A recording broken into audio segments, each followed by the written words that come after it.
other shows we have for you to enjoy at myclassicradio.net.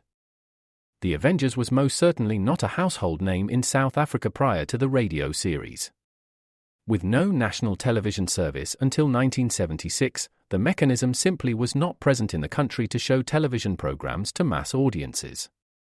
While many other countries reveled in the filmed adventures of John Steed and company, South Africa was not equipped to join in the fun. The series took Britain by storm and made a major impression in the American markets, being that greatest of rarities, a British series given a network transmission slot. However, as a filmed series, rather than a videotaped one, The Avengers was able to gain a modicum of exposure in South Africa through film rentals. Come and listen at myclassicradio.net. No, not now. That sounds like it's gonna cost you. I know what to do. I'm going to cashnetusa.com. I can apply in minutes, get an instant decision, and if approved, I could have the money in my account as soon as the same business day. When you need money fast, be the hero. Go to cashnetusa.com to apply for the money you need now. The exact timing as to when your loan funds will be available will be determined by your banking institution. Your Coca-Cola bottler presents Claudia, based on the famous play and novels by Rose Franken. Brought to you transcribed Monday through Friday by your friendly neighbor who bottles Coca-Cola. Relax, and while you're listening, refresh yourself. Have a Coke. And now, Claudia. Number 45 East. Number 45. Well, should be right down this street on the left, Mama. Oh, Claudia, I should never have let you come. Why, for heaven's sake, Mama? I don't like this business. Oh, honestly, Mama, you make it sound as if I were doing something wrong. Stealing into New York without David's knowledge to beg for a Great Dane from two strangers. That doesn't sound like an everyday occurrence to me. Where is your wild spirit of adventure, Mama? I'm not going to waste my wild spirit of adventure on this sort of And thing. in the second place, Betty and George Pringle are not strangers. To my mind, strangers are people whom you don't know personally. Well, I feel as if I know the Pringles very personally. Well, I listen to them every morning on the radio. What they eat, what they do, where they go, what they see, what they like. So they're not strangers to me. You've never met them. That's that. And as for David not knowing, well, what's the use in telling him till I pass muster? Pass muster? Sure. Claudia, are you sure you told me everything? Yep, I'm sure. I told you that George and Betty Pringle are going to interview me to find out whether we have a satisfactory home for the Great Dane they're trying to place. Oh, they won't let him go into just any home. If it's a good enough home for me, and a good enough home for David, and a good enough home for your son, it better be good enough for a Great Dane. Well, I hope so. A Great Dane is something special. Besides, the farm's already good enough for Bluff. He's very much of a Great Dane. Yeah, I know.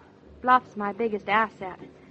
Oh, I'm sure when I tell the Pringles that we live on a farm and that we already have one Great Dane, oh, they'll certainly give him to me, Mama. Either that or they think you're mad. You know, maybe he'll be a her. That'd be nice, especially since Bluff's a he. Oh, dear. I can just see the farm overrun with a litter of small Danes. Wouldn't it be lovely? Unfortunately, Danes are never small. Yeah, that's what's so nice about them. Makes them a man's dog. I should never have let you come. Now listen to me, Mama. Now you listen to me. Yesterday, when David and I heard the Pringles talking about that Dane on their radio program, I looked at David and Mama, he wants that Dane. He may not know it, but he wants that Dane. Poor David. He gets blamed for everything you want. Dogs shouldn't be single any more than people. David knows that. And that's why he wants the Dane. Oh, number 45. Well, here we are. Here's where I leave you. You'll be sorry. Never. Don't you want to, really? No, thank you. Besides, I promised Aunt Louisa I'd be over at 10:30, and it's past that now. Stubborn, that's what you are. I get it from you. Say, Mama, What now? watch the lights before you cross. Look who's telling who. Well, I'll call you at Aunt Louisa's later. Cross your fingers, Mama. They've been crossed ever since you proposed this wild scheme to me last night, but for private reasons. You know, I think you're taking your responsibilities as a mother much too seriously. You're right.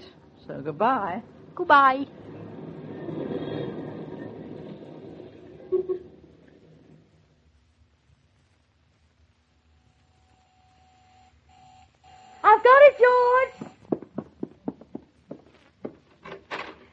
Oh, hello there. Hello, I'm Claudia Norton. Hello, Mrs. Pringle. Oh, come right in, why don't you? Well, I'm here about the Dane you're giving away. I knew it right off.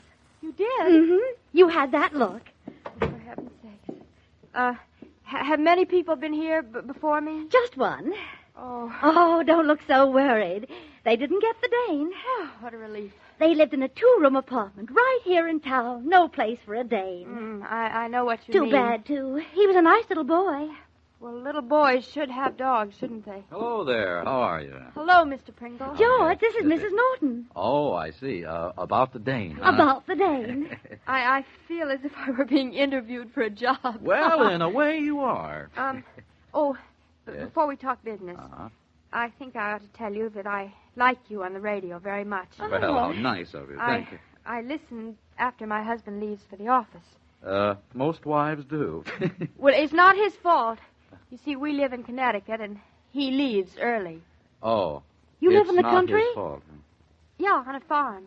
It's perfect for Danes. Oh. Uh-huh. Yes, it's perfect.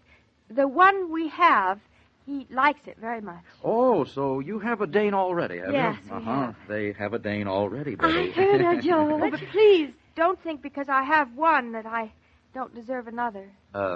Deserve? You see, I don't think it's fair to have only one Dane. Do you? Well, that depends on whom you have in mind, the Dane or yourself. Well, both. Oh, I see. Have you any other animals? Oh, yeah. Cow, a rooster, a pig, and a cat, of course. Well, quite a menagerie. Well, it's more of a farm, really. At least the beginning of one. A cow and a pig and a rooster and a cat and a Dane. No children? Oh, of course. Just one. The beginning, too.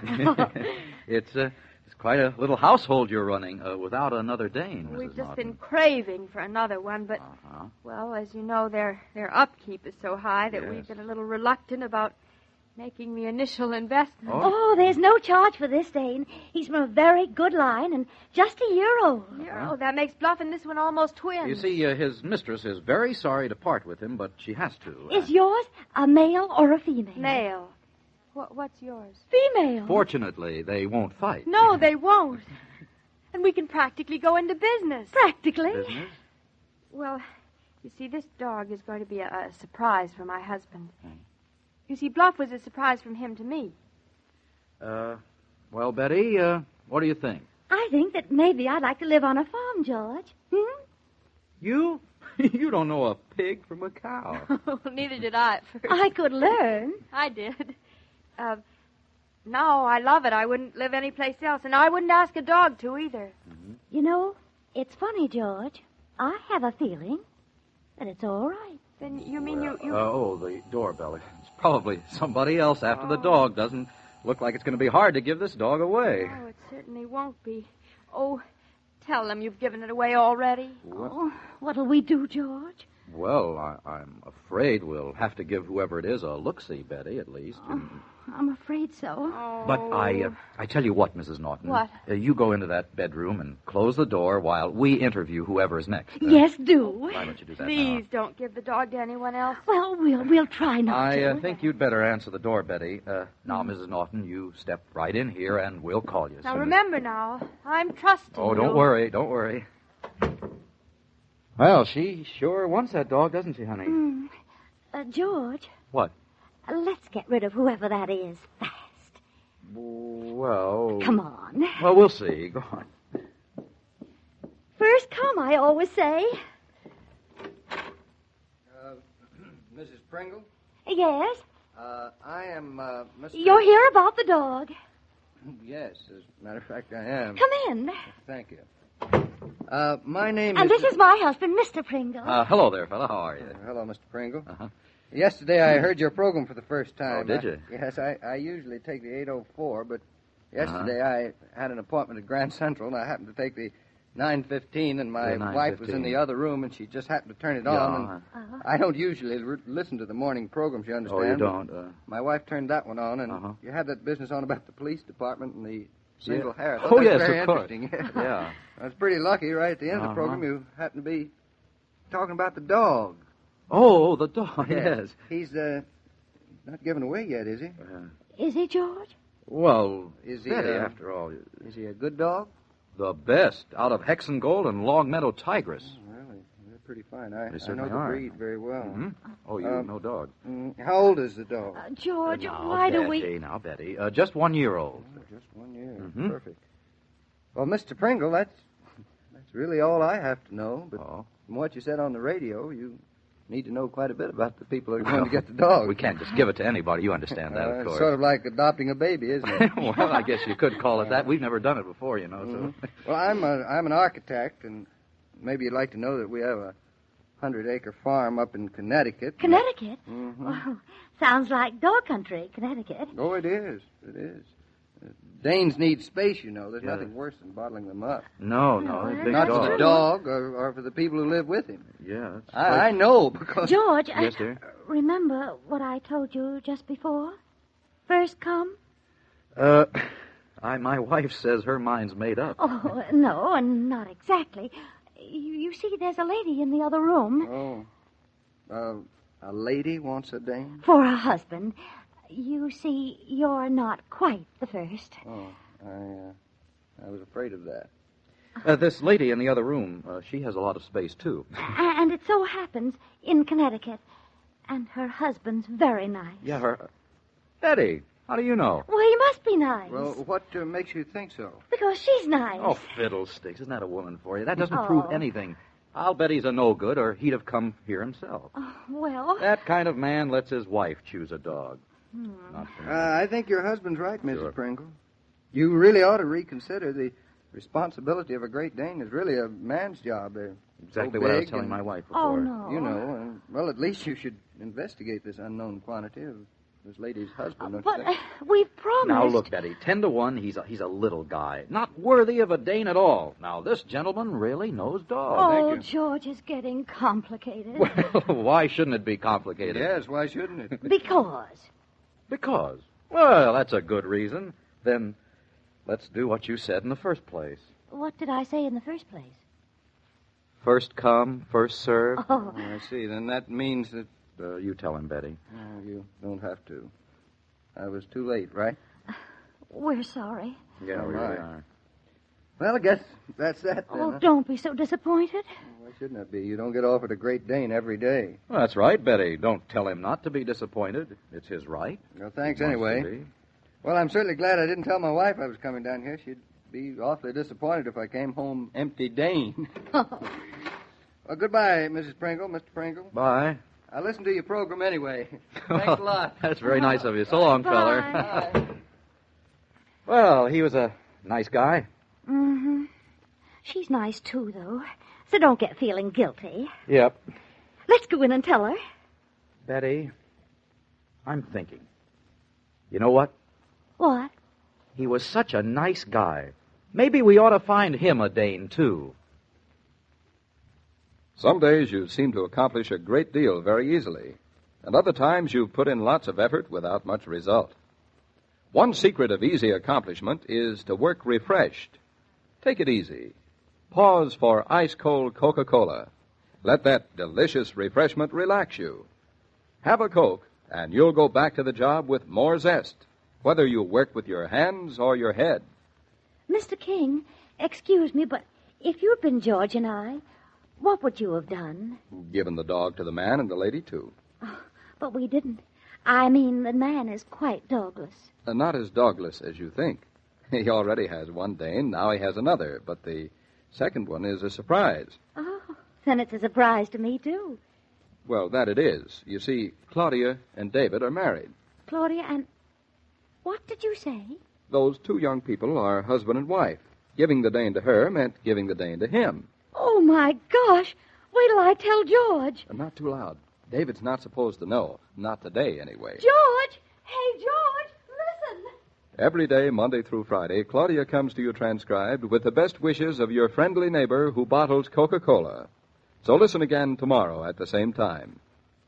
And now this is Joe King saying au revoir. And remember, whoever you are, whatever you do, wherever you may be, when you think of refreshment, think of Coca-Cola. For Coca-Cola makes any pause the pause that refreshes. And ice-cold Coca-Cola is everywhere. This broadcast of Claudia was supervised and directed by William Brown Maloney. And now, here's a word from your friendly neighbor who bottles Coca-Cola.